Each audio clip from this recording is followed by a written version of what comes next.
So what I wanted to talk about today is, it's interesting because I know that I've committed to doing this every Monday, and I don't always know what the next Monday's topic is going to be.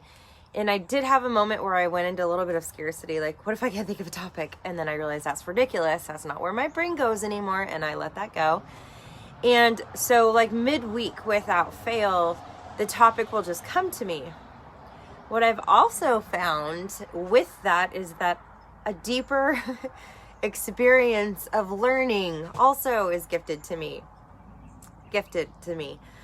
So I don't know when it was, last week at whatever point, I was talking to a lot of clients. There was kind of a theme coming up of what is your emotional default? And okay, what does that mean? It means there are people that you will notice that no matter what happens, they'll go to frustration. No matter what happens, they go positive. No matter what happens, they get angry or they feel like a victim. There is a space in where your emotions will default to. And unless you're aware of it, then you can't shift it if it needs to be shifted. So if you're a person that just naturally goes, or have worked yourself into a place that you can default to positivity, or, looking for the best outcome, amazing. Know that, own it, keep it, cultivate it, but know that there's a blind spot, because I found it, my own personal experience, and I will tell you guys about that. So the importance of that is that if you do default to frustration, anger, anything that doesn't feel that great, it's because there's some type of lesson that you need to pull from those scenarios. I'm gonna always in these, because I don't know if people have seen anything that I talk about, or I don't know that people have seen any of the other videos. I always am gonna touch quickly in the beginning on the nervous systems and how important they are, because I think they are everything. And I want you guys to really understand how they are everything. They are everything to do with how we experience life. They're everything with how our bodies actually function, how healthy we are, what diseases we're allowing. Yes, I said allowing. What chronic pain we're allowing. Do you hear me? You're choosing that. And it's all around awareness. So parasympathetic nervous system, rest, relaxation, restore. This is where your body goes into homeostasis. This is where your blood flows where it needs to flow to get all of the nutrients and all of the oxygen to the vital organs that are sustainable, that keep you living and thriving on a regular basis. Sympathetic nervous system is stress. So it's fight, flight, freeze. So when you're in a sympathetic nervous system, your body is not sending blood to all of the organs that it needs to be sustainable, because you're just trying to survive. It's going to flow all of that blood to the extremities of your body. It's going to go away from your brain. It's going to go away from your digestive system. What happens is when your mind sees a scenario that is experienced before, has a story about, has a belief about, and it remembers this is a situation that feels dangerous. Even if it's not actually life-threatening, your body doesn't know the difference. Your body also doesn't know the difference of the memory of it and the actual experience. So what it will do is the brain says, oh, here's that thing, we need to go into survival, and it'll shoot down the cortisol and adrenaline to all the places that you would need to fight, flight, or freeze. And that is what your body does to survive. So if you're living in a space of stress, if your emotional default is worry, if it's anxiety, if it's stress, if it's anger, if it's frustration, your body is going to be in that fight or flight all the time. And I think I want to say the actual last study that I had read was that it's 77% of people are living in this state of being on a regular basis, more than they're living on the opposite. So 77% of people are running around in a state of stress where this hormone is being pumped into your body on a regular basis. Well, why do we care about that? Who cares? We care because when those hormones are being pumped into your tissues and they're not actually used to fight something off, and that's where you would get the release of that stuff, and it's just you sitting at your desk or driving in traffic or sitting next to someone you can't stand, and it's pumping your, and you're just, it's not actually leaving your body, and it's not doing what it's meant to do. Therefore, what will happen is it goes into your tissues and it hardens it, into your organs, it hardens it. I believe that there are certain spots where it pools, right? And so that's why chiropractic is good. That's why body work is good, because that's where you reach that stuff and access stuff and release it. If you don't do that, what happens is it gets stuck in your tissues and you create chronic illness and chronic pain, and on and on. My belief is that these horses, because the way that they're built is they are for survival purposes and biologically wired in a herd. So they have more mirror neurons than we do. That is an empathy neuron. It's the ability to feel what hormones you're excreting, not only inside your own body, but beyond, through your pores. They can pick up on that stuff at a higher level than we can, because that's how they're built to survive. Why does that matter? It matters when the 77% of you are showing up at the barn in this state of stress and running on into your stall, and your horse is going to pick up on, where do we need to be today? Oh, we need to be stressed out today. So then their bodies go into that state, because that's how they're wired to survive, and they take on that stuff. And then their body starts pumping that cortisol and that adrenaline, and then it gets stuck in their bodies, and then beyond that the tissues harden, chronic illness, chronic pain. I have a whole thing I'm doing around that, and a lot of chiropractors, a lot of vets, a lot of body workers have validated that theory. I don't know why people aren't talking about it, so I'm going to. I guess that's my thing. Anyways, besides the point. So I know that a lot of people won't dive into this stuff for themselves, sometimes not even their families, but if they understand at what level they're actually causing their horse suffering, then sometimes that will inspire them to dig deeper. So that's what I'm doing. The reason I want you guys to become aware of the importance of knowing what your emotional default is because of that. That is where, if you're living from a place where you're not actually aware, then you're going to stay there. Every decision that you make, the reality that you create around you, will all be centered around this emotional default.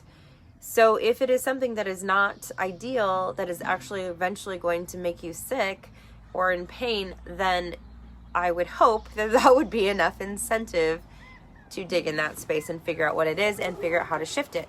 And that's basically what we do in the masterclass. It's what I do in my one-on-one coaching sessions. And that is the importance of it. That's why it's important. So I'm going to give you a little story, because I feel like stories are the way people learn. And me, your coach, I feel like there are certain things in life that every single person needs as far as human needs. And this is a Tony Robbins thing. It's the 6 human needs, and he's traveled all over the world, every culture, every religion, every whatever, and he has tracked these 6 needs. 4 are needs of the human, just everyday living, and then 2 are that of the human spirit, which you need to kind of feel like you're thriving and contributing. And so those are certainty, uncertainty, significance. Oh, here we are. Certainty, uncertainty, significance, love, and connection.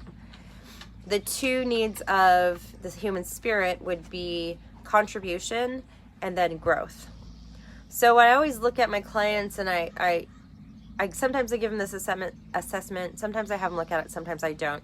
We just did it in my masterclass, so it's really fresh. And I've noticed a pattern of having a lot of clients that, and I believe this to be true in the horse world and probably most of the world, and it's why we have so many people that are stressed out, because they're very certainty driven.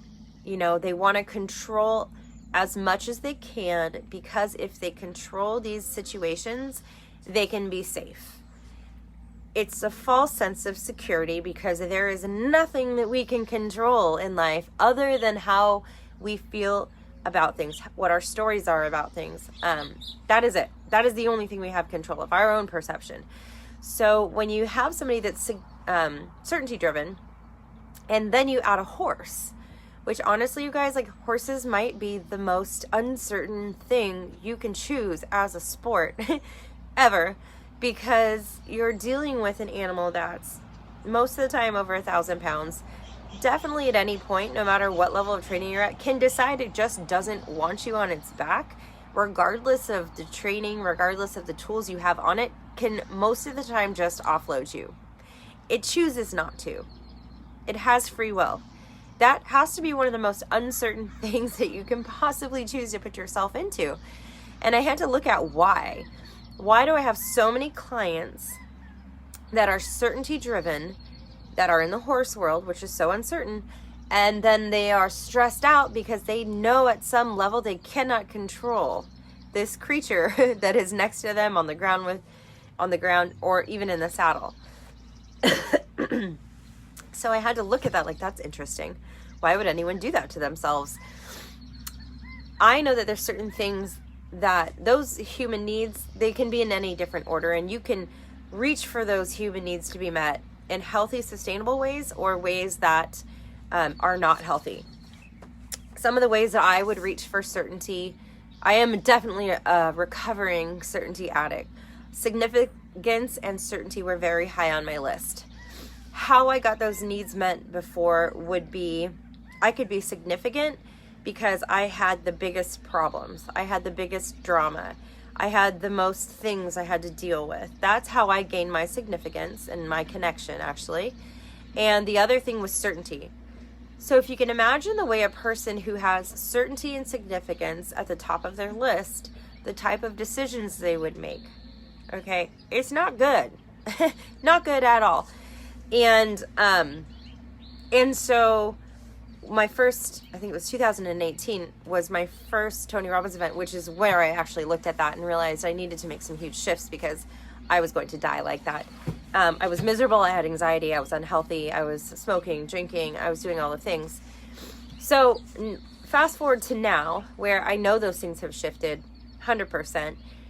I will say that when I'm living in the space that I'm living in now, where I'm innovating things, I'm being creative, I'm in relationships with clients and other people, that I am being incredibly vulnerable. I'm being incredibly vulnerable because the only way that you can have deep love and connection is to be in that incredibly vulnerable state. Love and connection is at the very top of my list. And so my life has shifted in that way. It is not comfortable to be vulnerable all the time.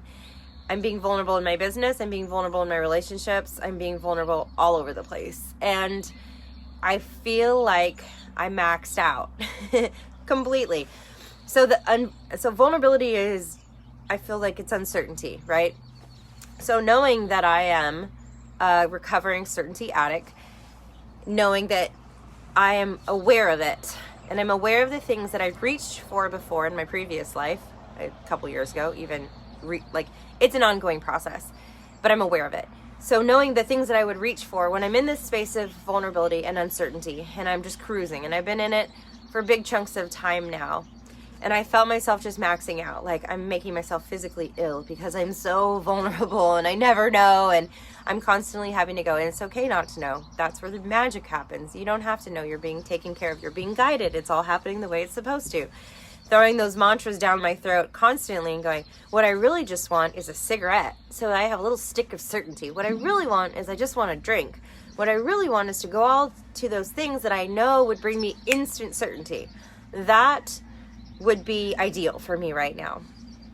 Making conscious decisions when I'm in that space to not do those things will trudge up all the other things that are sneakily hiding in your whatever. So my emotional default, I believe now, is to look best case scenario. I look best case scenario in people, in situations. I honestly can say that is my default. When I max out, I tipped over into where's my certainty? Where's my certainty?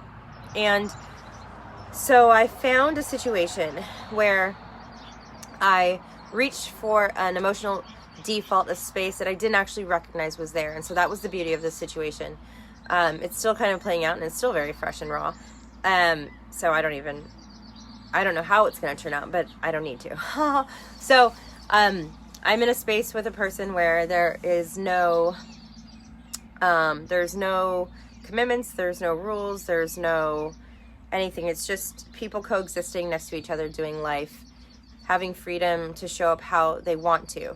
So within a relationship, I believe that you can call it a marriage. You can name things that you have that are your boundaries. You can put rules on it. And I feel like when you put the rules on it, it is a false sense of security. It's a way to control. It's a way to say, well, because we're married, because we're in a relationship, because we have this contract as business partners, because we have these things, at any point someone can say, you're right, you're wrong. I want to be in relationships with people, friendships, actual relationships, clients, anything, where people can exercise their free will at any time. I want to know that the people are in my life because they're in my life because they choose it. And I want clear, raw communication, truth all the time, even if it doesn't feel good. I want that, because with that level of vulnerability, what you get is a deep level of connection. So knowing that that's what I want and I crave, and then knowing that I'm recovering from certainty addiction. So I'm thinking I got myself into a situation where I was maxed out on vulnerability, and I was like, I could see myself, and it was like watching something on TV where you're like, I don't want to watch this. I don't want to watch it. It's so bad. Like, this is terrible. I can't turn the channel. So I have my phone in my hand and I'm texting and I'm seeing this happen, and I know because I'm super conscious about it. And I send the text and I'm like, well, that was ridiculous. Why would I do that? It does not feel aligned with the way that I'm living, my values right now. It doesn't feel aligned with anything. It feels like shit. And I can't stop. And now I can't stop. And I'm going and I can't fucking stop. Okay. This is and I know that I'm doing this. Okay, you guys. So if you at any point think that you're supposed to reach some level that which you get where you do not do these things, it's a continuous path. And no matter how far you get, there's always going to be situations every time you up level that is going to bring on these things. So I'm texting and I'm going, God, Amber, put the phone down for God's sakes. And I didn't, right? And so I wake up in the morning, and this was Saturday morning, and I wake up and I'm like, why did I do that? And I have to look at the situation objectively. I take myself out of the situation, and I look at it and I go, what? Why? Like, what was the reason for that? What would I tell a client that was doing that? And I'm looking at it and I'm going, I don't know. I don't know what the answer is. And then I immediately have to jump on the mastermind call with Sean Patrick, who's a friend of mine, a trainer in Florida. And I'm like, I just have to put this aside so that I can be really present. Put it aside, get on the call. And obviously within the call, we start talking about how do you help your clients when they get uncertain, when they get unsure, when they get unconfident? How do you help them? And he just simply said, well, I take them back to a place of certainty. I take them back one step to where can we get to that you know you can be successful. And let's just stay there for a minute, right? Let's just stay there, without him using my words in his own way. Basically said, let's get them back into that nervous system where you can rest and relax and really see what's going on. Respond rather than react. And so I thought about that, and I thought, well, that's interesting. So you're basically taking them back to a place of certainty so that you can look again into the uncertain place and, okay, how do I need to navigate this? And respond versus react. That's huge. You respond from the parasympathetic nervous system. You react when you're in fight or flight, the sympathetic. And we all know that when we react, when we react, it's usually not aligned with who we actually are. The importance of knowing when you're in which space and stopping yourself, okay? I'm not saying it's always easy, because clearly I did not. And so we're on this call, and I'm thinking about that. I'm going, okay, so for me, if that looked like what I should have done, for me that would have been, I can default to smoking, because I can get instant certainty. I can default to go make a drink, instant certainty. Neither one of those things is sustainable. Neither one of those things actually is aligned with who I am. So what I actually needed to do was find where I can pull certainty from that is sustainable and aligned with who I am. And I went, oh, because you guys, reaching for certainty is not a bad thing. Reaching for certainty that is not aligned with who you are and unhealthy and going to wreck relationships is unhealthy. So it is not bad to reach for certainty. It's find where the good spots of certainty are. And I shared this all with my clients after the call, and a lot of them came and were doing live sessions with me. And I'm riding around going, you guys, I just had this whole thing happen, and it literally happened, you know, through the call. I got off the phone with him and immediately sent the text and went, oh, this is exactly what happened. I needed certainty. I wasn't getting it from you. I couldn't reach to the things I normally would because I do have enough discipline now to not do that. So I reached for an old default that I forgot or didn't recognize that I had. So from childhood, I grew up in a space where I expected to be able to count on people to be there. I had situations where someone would say they would be there and then they'd be completely gone the next day. I didn't ever know if someone was going to be there the next day. It was a theme. So what had happened for me is I defaulted to, what can I reach for? I can't reach for the smoke. I can't reach for the drink. You know, I can't get certainty from this person because they're in a space where they're healthy enough to know that they can't give that to me. That's not something you can get on the outside of yourself. So they didn't give it to me. So I reached even deeper within myself to create isolation. I could just isolate. I could push somebody away so fast, especially someone that I was at a level of vulnerability with where I know them deeply. I could get them to run for the hills in about 5.4 seconds, and did, and cornered them, and I could create that. I didn't even recognize, you guys, that I was going to go there or why I was doing it. I didn't recognize when I was saying out loud on a phone conversation, trying to figure out why I even said the things I said, because I didn't mean them or they didn't align with it. Why was I feeling these things? Is because there was this buried default that I had in there, and it was create isolation. It's safer to be on your own and take care of yourself than to keep being vulnerable and to keep staying in a space where someone can hurt you. And I went, oh shit. Like, oh wow, what a gift it was to have that happen to me, because then I can go, okay, I need to look at that deeper. I need to look deeper at that and know what your boundaries are, and know that for a long time, I have a blind spot. I always give people the benefit of the doubt. I always trust people to say that they're going to do what they're going to do. And I get burned. And then I make it, well, I'll just, I'll push it off. It won't be a big deal. And then what happens is it creates resentment. So for me now, I don't feel bad about holding boundaries up. I don't make it's wrong or it's right. It's when people make commitments, you follow through. And if you don't follow through, without any emotion and without any, it's just, this is the way it is. This is what I've set up. And it's okay if you're in my life or if you're not. And so the beauty in these situations, when it feels like this feels like shit, in the masterclass, that's what we do. When you have an emotion that feels like shit, it's there to teach you something. How are you going to look deeper at it? For me, it was, I got to see, oh, there was that unhealed part that was popping up that I didn't recognize, and now I can be aware of. And then it really cultivated a deeper curiosity for me to go, okay, I need to reach for certainty sometimes. That's a human need. Where can I get it that's actually healthy? Where can I get it? And I went to the easiest thing that I could come up with, and maybe I'll come up with something that's a little bit more profound later, or maybe this is just good enough, is I could just go to gratitude. In that moment, I couldn't even get gratitude on a grand scale. I had to basically go to, I'm glad that my lungs work. And I went glad, because I couldn't even go grateful. I'm glad that I have eyeballs. Like, it was so ridiculous. I'm glad that I have a house to live in. And then from there I went, and breathe. I'm grateful that my heart beats without me having to think about it. I'm grateful that my lungs work without me having to think about it. I'm grateful that I have 2 hands and fingers to text things that maybe sometimes I shouldn't text, because it's from a place of reaction, not response. I'm glad I have fingers that work, and so you start really as simple as you can, just to stop the momentum of feeling like shit. Pull yourself back and go, I recognize that this came from something that happened in my childhood. This is from something that shouldn't have happened and did. Bringing in that self-compassion and going, that shouldn't have happened and did. I understand where it came from, but I don't have to live from that space anymore. I don't have to pull certainty, because I don't have to know. I'm being guided constantly. Everything that comes into my life is for a reason. It's either to reflect back to me what I am now projecting and living from, or reflect back to me something that I need to learn and grow from. And nothing is bad, nothing is good, it just is.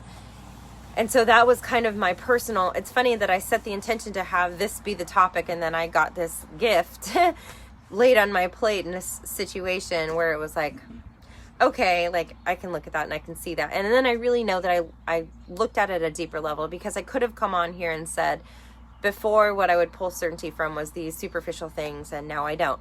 Well, now I realize there was a deeper thing I was pulling certainty from, and it was, I can isolate, I can push away. I recognize now, I have a lot of couples in the masterclass with us, and the beauty in that is that I talk a lot about relationships in the round pen with horses. It's mostly about cultivating a relationship with yourself first. And this is what this is. Knowing yourself to know enough. This is what I default to. This is what I have to take responsibility for. And knowing that if I'm going to show up for people in that deep, authentic way, that I need to be able to call myself out on that stuff. There are situations also that have come up, actually about 3 different situations, that I always tell people, if there's a theme in your life where people are coming into your space, then it's something you have to look at. People where my blind spot is that, yes, I default immediately to people are going to do what they say. I always think the best of people. It leaves my boundaries a little bit vague and maybe a little bit bulldozed. Ironically enough, I don't do that with the horses, but I do it with people. I have a lot of people that will not do it with people, but will do it with their horses. So you just have to, same thing, be aware, cultivating that relationship with yourself, knowing where your blind spots are. I've had 2 situations in the last week where I have had to look and go, I'm so close to this situation. What are the red flags that I was passing off and hanging up and going, oh no, they're probably just having a bad day, or no, I can forgive that. You know, I know where they're living from. I know how they operate. I know that must be hard. I'm going to operate from a space of empathy. But how do I draw that line? Like, where is the line that I draw where I can't allow that in my life anymore? And realizing that there are some people that will never, ever, ever take accountability, and they will never see things from your point of view. And it is a waste of energy to try to make them see that. You will just drain yourself, and it will cause you grief. It will cause you resentment. It will cause you frustration. Knowing that there are people that live from that space, and I had to completely block somebody that was really close to me, that I couldn't see what was happening because of my blind spot. I have amazing friends in my life, that 3 in particular, that someone would do something like that to them and they would be like, bye, like that. It would be not a second guess. They would cut them out. They would block them. They would never talk to them again. And I believe 2 of them are on this call. I don't know who's popping on now, but I know they were on the beginning. And I will tell you guys that those are the friends that I literally trust with my life. And they always look at me like, I don't understand why you keep allowing this person or this thing to come up for you. And I'm like, well, you know, it's probably because, you know, and I understand. And I recognize at a different level that those people will never understand. Before I blocked this person, I went through that for like a hot minute. Okay, I need to explain myself. I need them to understand why. I need to break down this and say, look here, but wait, you're not taking accountability. I'm taking accountability. You're not taking accountability for any of this. And when I took myself out of the situation, I looked at it and I had my friends going, it doesn't matter. If they're not taking accountability now, they will never see it. And so stop wasting your time. It is okay to protect your happiness, your health. It is okay to just be done and say, this is not healthy for me. Goodbye. And so I did that. And the indication that it was the right thing to do was the fact that I felt like the hugest weight had been lifted off of me. And I recognize that I don't do that with people. There are some people that I can't do it with, that I just don't have that option. And learning to navigate that has been really difficult. So knowing those few things about yourself, it's all about this mirror, these things being mirrored back to you, having awareness around it, being okay with diving deeper in and looking and not being ashamed of it, not being ashamed of the fact that, I recognize something else. Let me make that phone call and say, holy shit, this is what I was doing. I'm completely sorry. But recognizing when you show up vulnerable to somebody like that, they have to be the right people. You cannot show up in that way to somebody who's a narcissist or someone that are coming from a place of not even being able to get there. If you show up like that in that vulnerable space to somebody that is like that, you're going to get screwed over. You're going to get hurt. you're going to, you're not going to get the outcome that you wanted. And that is when you go, you know what? Here was my boundary. I'm sorry. Once you shift and you hold your boundary strong, unapologetically, it tends to piss them off. But you have to make that decision. What's more important to me? How I feel? I don't want resentment, so I'm not going to let you push that boundary, because resentment in my life is going to make me sick. And that's how you stop resentment, is you hold your boundary strong. You know what's true, and you go, I'm sorry, this is my boundary. I give a shit enough about myself now that I will not allow resentment to creep in, and so this is the way it is. So it's really about cultivating that relationship with yourself. And the mirror is that when you have situations being brought into your life, it's a reflection. You can take that as, this is how I've shifted. It's all amazing. I have amazing clients. I have amazing friendships. I know that is because I care more about how I feel now, and I'm willing to put that at the top of my priority list. And when things like the other situations are being reflected to me, I go, I know that's something I need to look deeper at. And what is it? And be curious about it. Not react to it as if it's something that's happening to you and you're a victim. It's not. You're never a victim. It is a choice. If you react as a victim, know that it's something that you need to dive deeper on. I'm going to say that 100 times right now. If you're acting like shit is happening to you, it is because you are allowing it to. So if you hear yourself say, well, this is happening to me and this is happening to me and I can't do anything about this, it's a choice. You're choosing it. And it sucks sometimes to have to look at that stuff, but that's the real deal. So I have no idea how long I've been blabbering on, but I do know I have to hop on an interview in my masterclass soon. So I'm going to wrap it up and just say, knowing how you feel is an indication of what nervous system you're in. It's an indication of if you're aligned with who you actually are. If you feel like shit, it is because there is a story or a belief in a situation that you're in that you need to look deeper at. And it has nothing to do with the people in your life. It has to do with you. Look inward. It is you creating an environment that feels like shit. And there's a lot of ways to do that. And that's what we do in the masterclass and my one-on-one coaching and stuff like that. But know that if that's coming up, it's something that you need to learn, something that you need to look deeper at. And a lot of it is knowing where you default to and knowing that you can shift it. It is all in your control. That is the only thing that you can control. You cannot control other people. You cannot control their perception of you. You cannot control anything except yourself, how you feel, and the perception at which you live from. That is what creates your entire reality, and it's everything. What does this have to do with horses? The things you say about your horse usually are something about yourself that either you're not looking at or you're projecting onto them.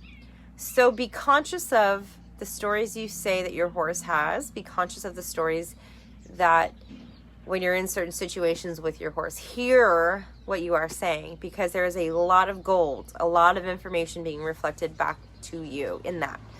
So I appreciate you guys. Thank you for listening. Hi, Dion. Hi, Laura. Two Lauras. Hi, Megan. Hi, Elise. Hi, Shay. Oh, Shay. Hi, Billy. Hi, Lindsay or Ron. Hi, Denise. Hi, Maya. Hi, Janaea. Hi, Terry. Hi, Sarah. Hi, all of you. So yeah, I hope in some way that that helps you guys in any bit of that, brought up something that you just haven't thought of that way or anything like that. I have a lot of love for you guys. Thank you so much for always supporting me on my crazy path, and I appreciate each and every one of you. So well, if you guys have any stuff come up for you, any questions, anything you want clarification on, then go ahead and drop it in the comments. I will circle back around later and get to those. So, all right, I'll talk to you guys later.